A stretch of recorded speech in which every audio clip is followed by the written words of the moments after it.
ছাত্ৰ ছাত্ৰীসকল তোমালোক ভালে আছানে? আশা কৰোঁ সকলো ভালে আছা। আজি আমি অকণমান ফলৰ বিষয়ে আলোচনা কৰোঁ আহা। এইবোৰ দেখিছানে? এইবোৰ ফলৰ বিষয়ে অকণমান আলোচনা কৰোঁ আহা।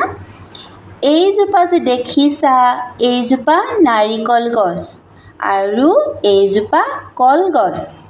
তোমালোকে যে সেই ডাল নথকা গছৰ নাম সুধিলে মানে ক'ব নোৱাৰা।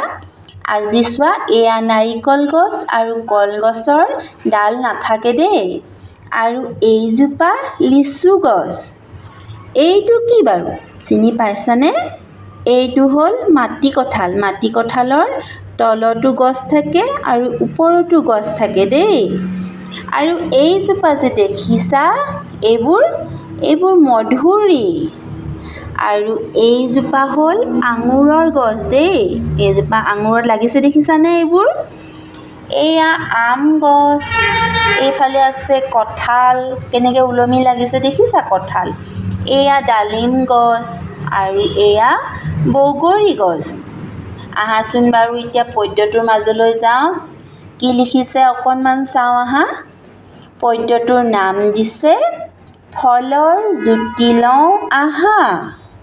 দেখিলা? পদ্যটোৰ নাম হ'ল ফলৰ জুতি লওঁ আহা। এতিয়া আমি পদ্যটোলৈ চাওঁ আহা।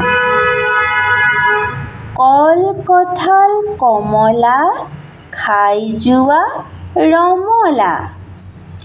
আম জাম লিচু খাম মিঠা মিঠা সোৱাদ পাম। পকা পকা বগৰী টপ টপ সৰে।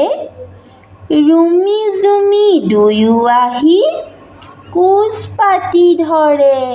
আকৌ এবাৰ গাওঁচোন আহা লগতে।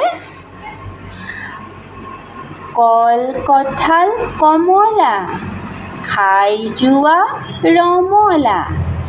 আম জাম লিচু খাম মিঠা মিঠা সোৱাদ পাম। পকা পকা বগৰী টপ টপ সৰে।